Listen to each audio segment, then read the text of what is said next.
8-year-old Emma walked slowly through the tall grass behind her new home. The blades tickled her legs as she moved carefully between the wild plants.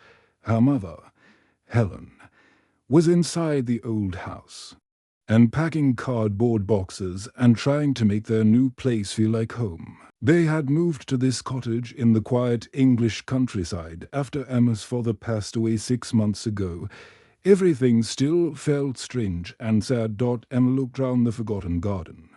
It was nothing like their neat little yard back in London.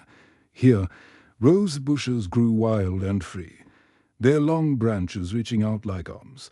Sharp thorns caught her blue dress as she walked through them. The grass was so tall it almost reached her waist. Old apple trees dropped their fruit on the ground, and butterflies danced round purple flowers she did not know the names of. She missed everything about her old life. She missed her cozy bedroom with the yellow walls her father had painted. She missed her best friend Lucy from school. She missed the park where they used to feed the ducks every Sunday. Most of all, she missed her father's warm hugs when she felt scared, and his gentle voice reading bedtime stories about brave princesses and magical gardens. Now the house felt too quiet. Her mother cried when she thought Emma was not looking. Sometimes Emma heard Helen talking on the phone to her sister, saying words like difficult and money problems, and I don't know what to do. Emma wanted to help, but she was only 8 years old. She did not know how to make the sadness go away. While exploring near the biggest rose bush, one with deep red flowers that smelled like sweet perfume, Emma decided to pull some of the weeds that were choking the pretty blooms. Her small hands worked carefully, trying not to get scratched by the thorns. The soil was dark and rich, and earthworms wiggled away from her fingers. Suddenly, her hand touched something hard buried in the dirt. It was not a rock or a root. Emma's heart began to beat faster. She dug more carefully, using her hands like tiny shovels. Soon she could see the corner of something wooden. She brushed away the soil with excitement, wondering what treasure might be hiding in her new garden. After several minutes of careful digging, Emma pulled out a wooden box. It was about the size of a showbox, but much older. The wood was weathered, gray from years of rain and sun. Metal hinges were rusty but still strong. Emma wiped away the dirt with her dress and carried the mysterious box to a sunny spot under the apple tree. Her hands shook a little as she opened the lid. Inside, she found the most wonderful things. There were letters written in beautiful handwriting with blue ink. The paper was yellow with age and felt soft like silk. Pressed flowers lay between sheets of tissue paper, roses and daisies and violets that had kept their colors even after many years. Old black and white photographs showed a young woman with kind eyes and a gentle smile, standing at a wooden easel with a pink brush in her hand. At the bottom of the box lay a leather journal, thick with pages covered in the same beautiful handwriting as the letters. Emma opened it carefully, afraid the old paper might tear. On the first page, in faded blue ink, she read words that made her gasp with wonder. My name is Margaret. I am 22 years old, and I dream of becoming an artist. I want to fill the world with beauty and bring people together through my paintings. Even when life is hard, I believe that creating something beautiful can bring hope to sad hearts. Emma's eyes grew wide with amazement. Margaret was her grandmother, her father's mother, who had died before Emma was born. Emma had her stories about how kind and creative Margaret had been, but she had never seen her grandmother's actual words or pictures. As Emma read more, she discovered that Margaret had loved to paint flowers and landscapes. She wrote about her dreams of having art shows and teaching children how to draw. She wrote about believing that art could heal people's hearts and bring communities together. Most importantly, she wrote about never giving up on dreams, even when life became difficult. Emma felt something warm growing in her chest. a feeling she had not experienced since her father died. It was hope, it was connection, it was the knowledge that someone in her family had felt the same love for creating beautiful things that Emma carried in her own heart. As the sun began to set over the wild garden, painting the sky in shades of orange and pink, Emma sat under the apple tree holding Margaret's journal close to her heart. The lonely feeling that had followed her from London started to fade away. She was not alone in this new place after all. Her grandmother's spirit lived in these pages, in this garden.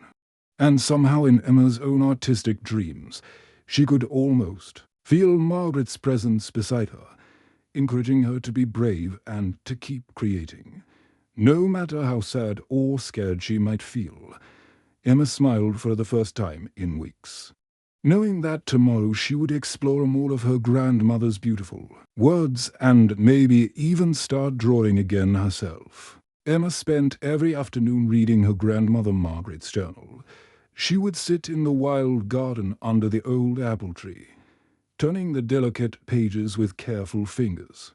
Each entry was like a window into the past, showing her a young woman who had lived in this very same house many decades ago. Margaret had grown up during difficult times when money was hard to find. Her family struggled to buy food and warm clothes for winter. Yet through all the hardship, Margaret never stopped dreaming of becoming an artist. She wrote about mixing her own paints from berries and clay when she could not afford to buy proper art supplies. She described sneaking moments to draw when her mother thought she should be doing household chores instead. One journal entry made Emma's heart race with excitement. "Today I painted the most beautiful sunset from my bedroom window," Margaret had written. "The sky looked like orange and pink silk ribbons dancing together. Mother says I should focus on practical things that will help our family. But when I paint, I feel truly alive. I feel hope flowing through my fingers onto the canvas." Emma looked up at the house and wondered which window had been Margaret's bedroom. She felt a strong pull to explore more of the old cottage. The next day, she climbed the narrow wooden stairs to the dusty attic. Cobwebs hung from the ceiling beams, and old furniture covered with white sheets filled most of the space. As Emma moved deeper into the attic, pushing aside a heavy trunk and an old rocking chair, she gasped with amazement. Hidden behind the forgotten furniture was Margaret's secret art studio. Canvases of all sizes leaned against the slanted walls. Some were as small as dinner plates, others as large as windows. Beautiful paintings covered every surface: landscapes, portraits, still life pictures of flowers and fruit. Emma found an old wooden box filled with brushes of every size. Tubes of paint, though dried and cracked with age, still showed hints of brilliant colors: deep blue like ocean water, bright yellow like summer sunshine, rich red like the roses in the garden below. Glass jars held pencils and charcoal sticks that Margaret had used for drawing. The paintings took Emma's breath away. Margaret had painted the garden as it must have looked in its glory days, with neat rows of flowers and a stone pathway winding between carefully tended beds. She had painted the village children playing in the meadow beyond the house, their faces bright with laughter. She had painted winter snow covering the apple trees and spring lambs jumping in the distant fields. But the most amazing discovery was a series of paintings that showed Margaret's dreams.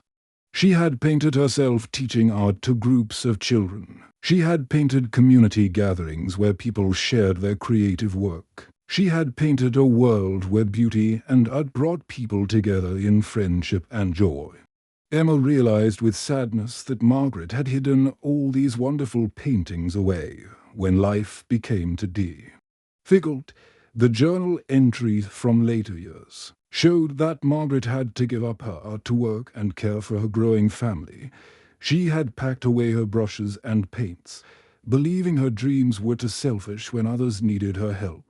Meanwhile, downstairs in the real world, Emma's Mother Helen worked longer and longer hours at her new job in the village shop. Helen had to wake up before sunrise to walk to work, and she did not return home until after dark. She always looked tired and worried. Her shoulders were bent with the weight of paying bills and taking care of Emma all by herself. Emma wanted desperately to tell her mother about the amazing discoveries in the attic. She wanted to share Margaret's beautiful words and show Helen the hidden paintings. But every time Emma tried to start a conversation, Helen seemed too busy or too sad to listen properly. Helen would say things like, "Not now, sweetheart. I have to figure out how to pay for groceries, or maybe later. Emma, I need to rest for a few minutes." So Emma began visiting the attic every day after school. She would climb the creaky stairs and sit cross-legged on the dusty floor, surrounded by Margaret's paintings. The afternoon sunlight streaming through the small attic window made the colors in the paintings seem to glow with life. Emma read more journal entries and learned that Margaret had dreamed of bringing the whole community together through art. She believed that creating and sharing beautiful things could heal broken hearts and help people feel less lonely. Margaret wrote about organizing art shows in the village square and teaching painting classes for anyone who wanted to learn. One entry near the end of the journal made Emma cry happy tears. "I may not become a famous artist whose paintings hang in grand museums," Margaret had written in her flowing handwriting, "but I believe my dreams still matter. I believe they are important and real. Someday, somehow, I believe they will find their way to someone who needs them, someone who will carry them forward when I no longer can." Emma wiped away a tear and looked round at all the beautiful paintings surrounding her. Margaret's dreams had indeed found their way to exactly the right person. They had found Emma, who loved to draw and create, who understood the magic of making something beautiful from nothing. They had found her at exactly the moment when she needed hope and connection the most. Emma discovered that Margaret's old paints and brushes were not completely ruined by time. The paint tubes were hard and cracked on the outside, but when she carefully squeezed them, tiny drops of color still came out.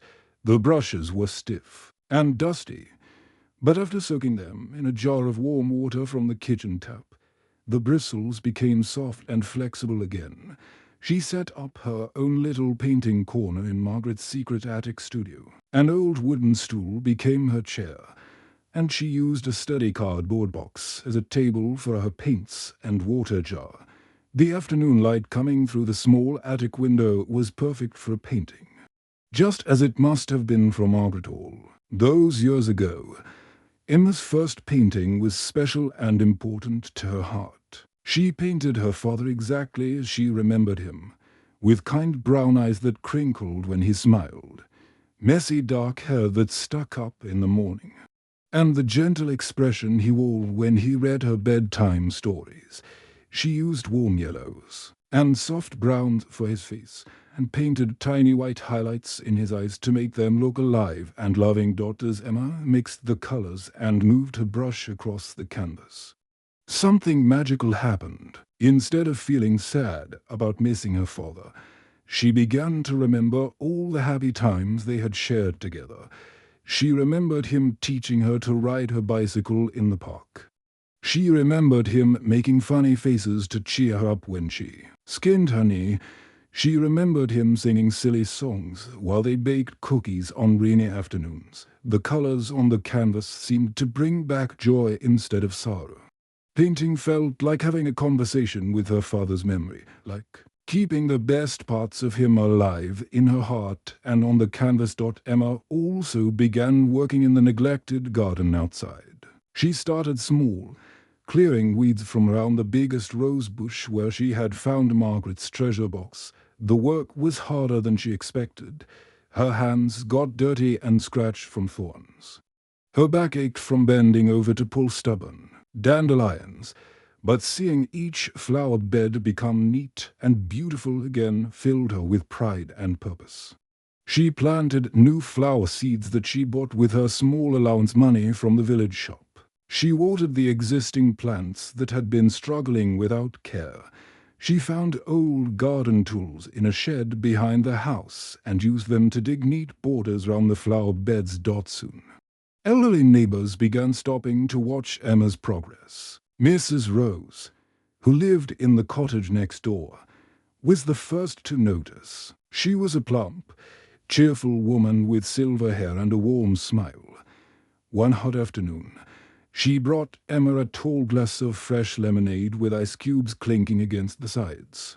"You are working so hard, dear," Mrs. Rose said, watching Emma carefully. "Water a row of newly planted sunflower seeds. This garden used to be the most beautiful in the entire village. Your grandmother Margaret had such a gift with flowers. She could make anything grow and bloom." Mr. Jones from across the street was the next neighbor to offer help. He was a tall, thin man who walked with a wooden cane but still had strong arms. He brought his own gardening tools and helped Emma dig holes for a new rose bush. "Margaret would be so proud to see you caring for her garden," he told Emma as they worked together in the warm sunshine. "She always said that gardens need love and attention to stay beautiful. She believed that when people take care of beautiful things, it makes the whole world a little bit better." Emma's heart filled with warmth and happiness when she heard these words. She felt like she was not just cleaning up an old garden. She was continuing something important that Margaret had started long ago.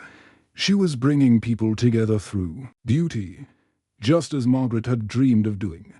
But not everyone understood what Emma was trying to accomplish. One afternoon, when Emma came inside from painting in the attic, her clothes were covered with colorful paint splatters. Her hands had blue and yellow stains on her fingers. Her hair had a streak of red paint that she had not noticed. When Helen saw her daughter looking like a rainbow, she was not pleased. Helen had just come home from another long, difficult day at work. She was tired and worried about paying the monthly bills. She looked at Emma's paint-covered clothes and sighed with frustration. "Emma, you need to focus on important things like your schoolwork and helping round the house," Helen said in a voice that sounded very tired and sad. "We don't have time or money for messy hobbies right now. Life is hard enough without chasing impossible dreams that will only disappoint you." Emma felt her heart sink like a stone dropping into deep water. She understood that her mother was scared about their future and sad about all the changes in their lives.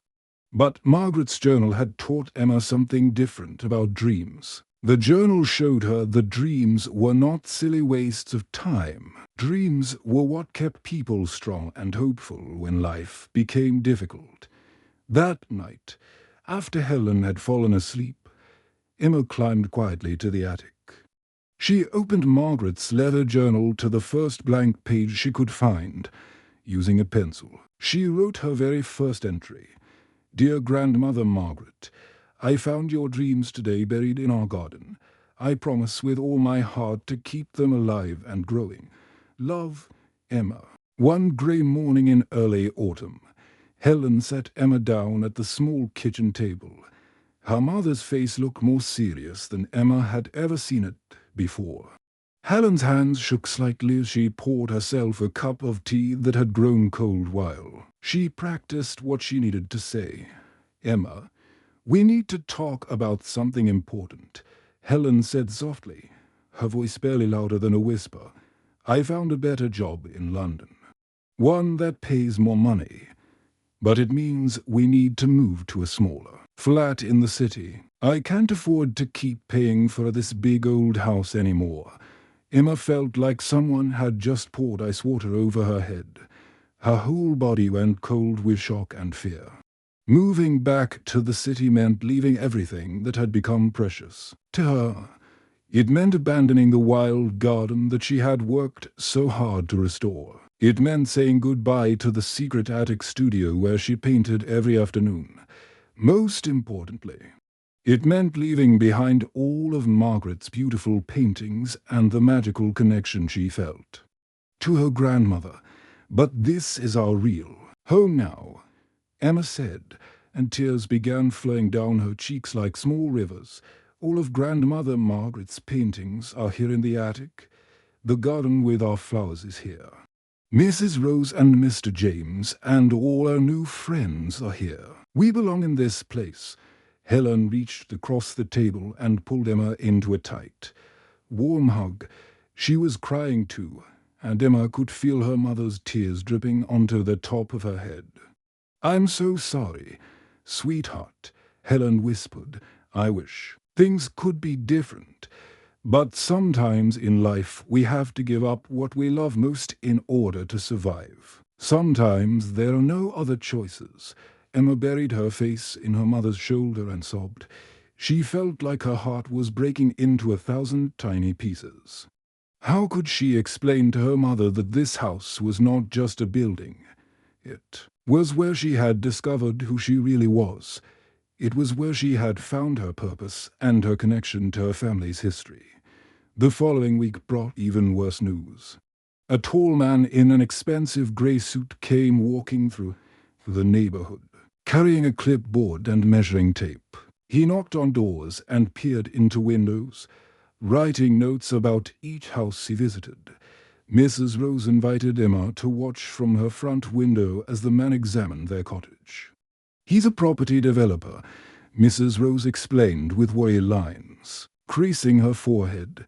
"I heard he wants to buy several houses on our street and tear them all down. He plans to build a shopping center with big stores and a parking lot where our gardens used to be." Emma felt sick to her stomach. Not only would her family have to leave, but the beautiful old house might be destroyed completely. Margaret's secret attic studio would be demolished. The garden where Emma had planted new flowers would be covered with concrete. All the history and love that lived in these walls would disappear forever. Mr. James looked sadder than Emma had ever seen him. He had lived on this street for 40 years, and the thought of losing his home and his neighbors made him shuffle more slowly than usual when he walked with his wooden cane. Emma felt a burning anger growing in her chest alongside the sadness. This was not fair. These were good people who loved their homes and their community. Why should they have to lose everything so that someone could build another shopping center? That night, Emma read Margaret's journal again. Looking for strength and guidance, she found an entry that made her sit up straighter with determination. Margaret had written, "Sometimes we must fight for what matters most, even when the battle seems impossible to win. Sometimes standing up for what we love is the only way to truly own it." Emma spent the next 3 days working on the most important painting of her young life. She used every skill she had learned from studying Margaret's techniques. She painted the garden in full bloom, with all the neighbors working together among the flowers. Mrs. Rose was watering roses while smiling broadly. Mr. James was teaching a group of children how to plant seeds. Other neighbors were sharing food and laughter in the sunshine dot at the center of the painting. Emma added something special. She painted Margaret's spirit watching over everyone, her grandmother's kind face glowing with approval and love. Margaret's painted eyes seemed to sparkle with pride at seeing her dreams of community coming true. Then Emma made a decision that terrified her but felt absolutely right. She wrote invitation notes in her best handwriting and delivered them to every house in the neighborhood. She invited everyone to come see Margaret's hidden paintings and meet in the garden the next Saturday afternoon, on the day of the gathering. Emma's hands shook with nervousness as neighbors began arriving in the garden. She was only 8 years old, and she had never spoken to a group of adults before, but she thought about Margaret's courage and took a deep breath. "My grandmother Margaret dreamed of bringing people together through art," Emma announced to the small crowd of familiar faces. She believed that when people share beauty and creativity, they become stronger together. "I think she would want us to fight for our homes and our neighborhood." Emma held up her painting of everyone working happily. In the garden. This is what she dreamed of. This is what we can't let them take away from us. The Saturday afternoon of Emma's garden art show turned out to be more magical than she had ever imagined possible. She had spent all morning with Mrs. Rose and Mr. James, carefully carrying Margaret's paintings down from the dusty attic and hanging them from the branches of the old apple trees. Decades of hidden beauty suddenly filled the garden with color and life. Margaret's paintings looked absolutely stunning in the natural sunlight. Her portraits of village children seemed to smile down at the gathering crowd. Her landscapes of the countryside glowed with warm greens and golds. Her paintings of flowers appeared so real that butterflies actually landed on some of the canvases, as if trying to drink nectar from the painted blooms. Emma arranged her own paintings on small easels borrowed from the village school. Her portrait of her father stood next to Margaret's self-portrait, creating a bridge between past and present. Her painting of the neighbors working happily in the garden was displayed prominently where everyone could see Margaret's dreams coming to life through Emma's young eyes. The elderly neighbors brought treasures of their own to share. Mrs. Rose carried out beautiful quilts she had sewn over the years, each one telling a story through its colorful patches. Mr. James brought wooden bird houses he had carved during long winter evenings, painted in bright blues and yellows that matched the flowers round them. Other neighbors contributed whereupon scuffs, homemade jams with hand-painted labels, and photograph albums filled with memories of the street through different seasons. As more people gathered in the garden, wonderful stories began to emerge. Mrs. Rose told everyone how Margaret used to organize summer picnics for all the families on their street. She described how Margaret would set up long tables under the apple trees and encourage everyone to bring their favorite dishes to share. Margaret had such a gift for making people feel welcome, Mrs. Rose said, her eyes sparkling with happy memories. She could take the shyest person and help them feel like they belonged. She truly believed that everyone had something beautiful to contribute to the world. Mr. James remembered how Margaret used to give free art lessons to any village children who wanted to learn. She would set up easels in the garden on Saturday mornings and teach basic painting techniques, using brushes made from twigs and paints mixed from flower petals and clay. She never charged money for those lessons, Mr. James recalled with a warm smile. Margaret said that creativity was a gift that should be shared freely, like sunshine or fresh air. She believed that teaching children to make beautiful things would help them grow into happier, kinder adults. Other neighbors shared their own memories of Margaret's generosity and creativity. She had painted birthday cards for everyone on the street. She had organized art projects to decorate the village hall for holidays. She had created beautiful signs for the local shops, never asking for payment, but always happy to help make the community more attractive. By late afternoon, word of the art show had spread beyond their small neighborhood. A reporter from the regional newspaper arrived to write about the 8-year-old girl who was fighting to save her community through art. She took photographs of Emma standing proudly beside Margaret's paintings and interviewed neighbors about their memories. The story appeared in the newspaper 3 days later with the headline "Young Artist Discovers Family Legacy, Inspires Community."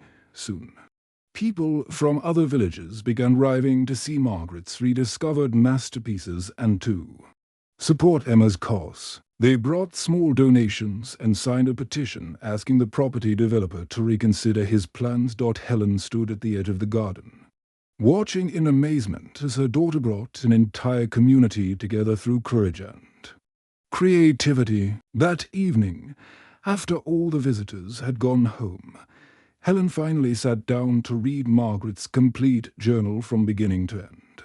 She wept as she discovered the depth of her mother's dreams and the incredible strength of spirit that had been passed down to Emma. "I was so focused on just surviving each day that I completely forgot about actually living," Helen told Emma as they sat together under the apple tree where it all began. "I was so afraid of failing that I stopped believing in the possibility of success. Your grandmother would be incredibly proud of what you have accomplished. The garden art show raised more money than anyone had expected, combined with the public attention and community support. It was enough to help several families in the street keep their homes. When the property developer saw how much the neighborhood meant to so many people, and how much positive attention the story was receiving, he decided to change his plans and look elsewhere for his shopping center project. Helen made the wonderful decision that they would stay in the cottage after all. She used her small savings to start an art therapy practice in the village, helping other families who were struggling with grief learn to heal through creativity, just as Emma had done. Emma continued caring for Margaret's garden and painting in the secret attic studio, now with her mother's complete love and support. On Emma's 9th birthday, she created her own special ceremony. She buried a small wooden box in the garden, right next to the spot where she had discovered Margaret's treasure. Inside her box, she placed letters written to future children who might live in the house, her own drawings, and carefully pressed flowers from Margaret's rose bushes. "Someday," Emma wrote in a letter, "another child will find this box when they need hope and inspiration. They will know that dreams never really die. They just wait patiently like seeds in the soil, ready to bloom again when someone is ready to nurture them with love." The end.